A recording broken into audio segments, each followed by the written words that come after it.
Good evening. I will now call the May 9th, 2023 Bend Lapine Schools Budget Committee meeting to order. I'd like to introduce our participants this evening. We have appointed Budget Committee members Kara Marsh Rhodes, Tom Barman, Ned Letts, Sharon Belushi, Seth Eisenberg, and I'm Natasha McFarland. We have our elected members, Board Chair Melissa Barnes-Delakia, Director Amy Tatum, Director Keena Chadwick, Director Shirley Olson, and in attendance virtually, Director Shamika Montgomery, Superintendent Steve Cook, Deputy Superintendent Laura Nordquist, Chief of Operations and Financial Officer Brad Henry, Finance Director Leah Bibeau, Board Clerk Janet Bojnowski, and I'm Chair Natasha McFarland. We also have Aaron Trimble and Kayla Celadon joining us for ASL interpretation. So we'd like to first review the agenda. Dr. Cook, are there any changes to the agenda? There are no changes to the agenda. Thank you. And fellow committee members, are there any changes to the agenda? Okay. Hearing no requests for changes, we'll proceed with the agenda as noticed. This is the time for public comment. Public comment is accepted via Google Form until 5 p.m. on May 8th, and we've received no requests. Items that are routine in nature are placed on the consent agenda. Any item placed on the consent for action may be removed at the request of the board. Tonight, the items on the consent agenda are the minutes from last meeting, April 11th, 2023. At this time, I'll entertain a motion to approve the consent agenda. I move to approve the consent agenda as presented. Thank you. Is there a second? Thank you. And I'll now call for a vote. All in favor? Aye. Aye. And all opposed? Any abstentions? The motion passes unanimously. At this time, we'll hear from Brad Henry, Chief Operations and Financial Officer, for an update on the proposed budget. Thanks, Natasha. At your places, you'll find the questions that we received over the last month, as well as the answers to those questions. There were 6 questions received. Hopefully, you've had a chance to review those. Wasn't planning on walking through each of those today. Happy to expand on or clarify any of the answers if you have questions on the questions. We don't have additional information. There are times when we get to the second meeting and we have additional information coming out of the state regarding funding, and at this time we don't. We anticipate if there is going to be any change to funding, it'll happen after the June revenue forecast, which actually comes out May 17th. And so that's kind of the day that the legislature is waiting on for many of their budget bills. Once that date passes and they have that forecast, that allows them to finalize the budget in many areas of the state's biennial budget. With that, I'm going to turn it back to Natasha. As I said, I don't have additional information really to share beyond what's in the proposed budget. Happy to answer any questions. Thank you. Are there any questions or comments regarding the budget? Oh.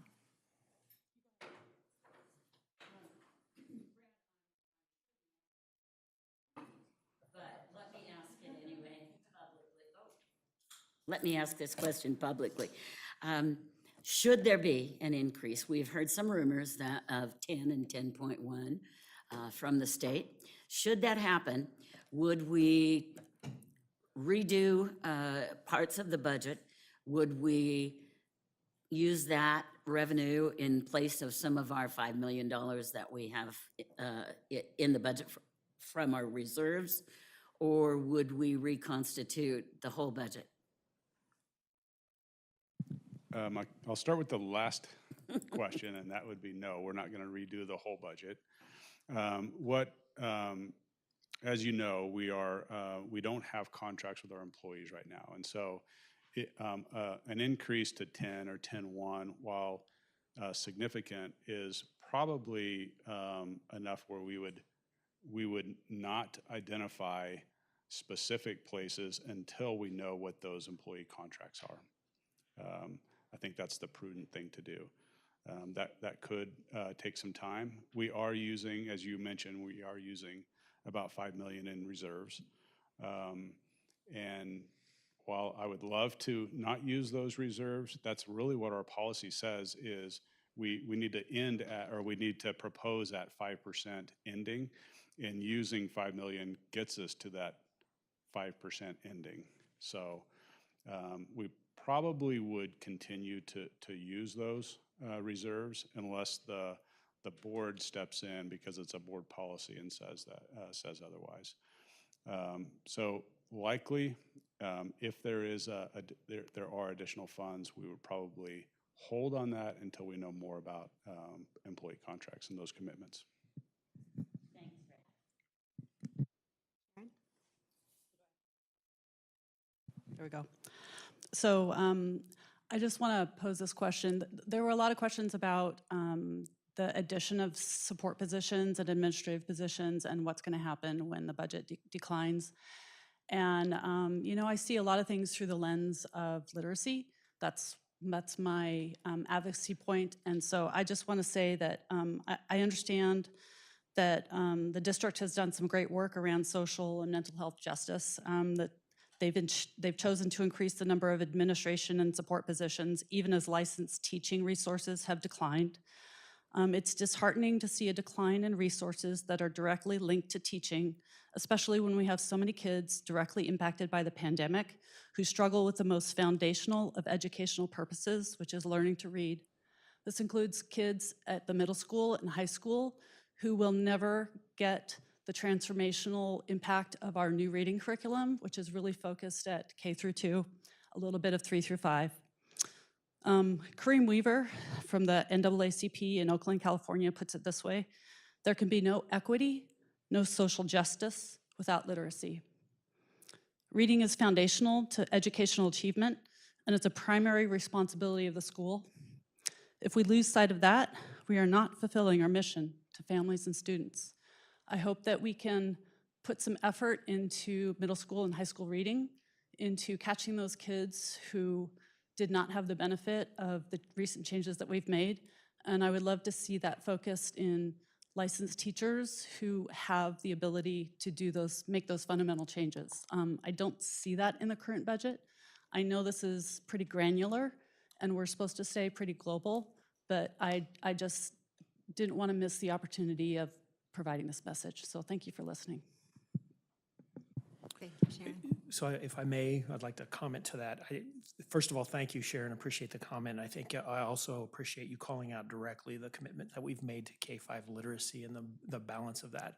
I do want to make sure that we put on the record that the SIA funds and High School Success Measure 98 funds directly have gone to increase staffing at all of our middle schools and high schools to support learning across all areas. And so we've actually elevated the number of educators in our schools across the district. And if you look at, I think our last comparative poll on this was 2018 to 19 when we first started talking about SIA, and we've added 250 direct contact positions with students since that time. And so I just want to make sure that that part is clear.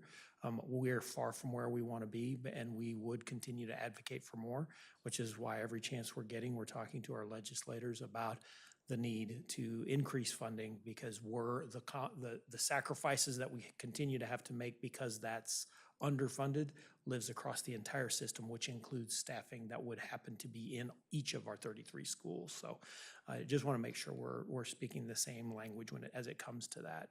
About 250 staff in the last 5 years elevated direct contact with lowering class sizes and increasing the number of adults that are supporting student learning in the schools.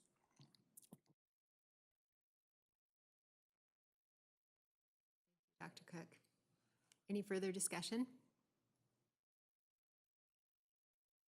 I just want to, sorry, I'm going to take a note from Sharon. I am going to say that I do want to be able to elevate the fact that we are using our reserves to keep from cutting 65 positions. And we are entering a time where we are going to have lower funding from the state, and our ESSER dollars are going to be going away. And so I want to make sure that we are transparent with the public on this, that we are at a time where one-time funding will be ending, where we have been using reserves that thankfully we've had and can close a gap for us. But we are very much looking at decreased revenue in the coming years. Chair.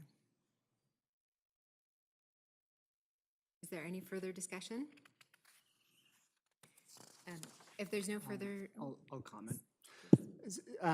So thank you for that, Melissa. I appreciate it. I just to highlight, to restate exactly what you said and to really put an even finer point on it. We're in a very fortunate position that we've got that ending fund balance, and that goes back to 15 years of the board setting that policy and great financial stewardship by Brad that we're in that position to have those dollars. And it continues to be really important. I mean, the next couple of years, we're gonna lose those one-time dollars. We're not gonna have those extra dollars in our ending fund balance. And we know that the challenges are there and they're gonna continue. And so I would encourage, it's just interesting as we look at the political environment and the elections right now, right, even within your body. And there are lots of great ideas out there, and everybody's got opinions about what we should do. The challenge in education, in everything when it comes to strategy, is you have to be very, very targeted about where you're gonna focus your time and effort. And you're gonna have some transition on this board, and as a board, you're gonna have to work very hard and very fast to get very specific about where you want to keep that priority. And I think that it really falls on a heavy burden on Dr. Cook to set that strategy for you and to say, this is what we are going to do, and we're going to do these three things, and I hear all these other great ideas, and we're not doing them. Those are all great ideas, and I would love to do them all, but we're not, because we have to be super focused, because our dollars are going to get more and more and more limited, and we have more and more challenges. And so while it's great to have this conversation about the budget, I mean, and I think that we're in a really great position. I mean, it's so fabulous. I mean, 17 years I've been doing, well, 20 years I've been doing this, if you include Tiger Tualatin. And it's always so pleasant to be able to sit down with a budget where you're not making cuts. And it's great. It's so easy when we do that. That's not going to happen in another year or two. And so we've got to be a step ahead of it. And the only way to be a step ahead of it is to be super, super focused as a board, as a district, about where we're going to be strategically. So those are my thoughts. thank you, Tom.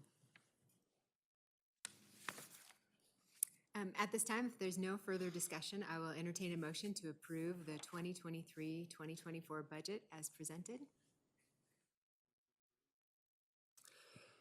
Yeah, so I'll move to approve the assessment of the permanent tax rate of $4.7641 per thousand of assessed value in support of the general fund, to approve a tax levy of $40,819,514 in the debt service fund for the purpose of the payment of bonded debt owed by the school district, and to approve the budget in the aggregate amount of $474,869,051. Thank you. Is there a second? Thank you. I'll now call for a vote. All in favor? Aye. Aye. All opposed? Are there any abstentions? In that case, the motion passes unanimously, and we have a budget for the next year. Thank you. Oh, yes, please. Yes.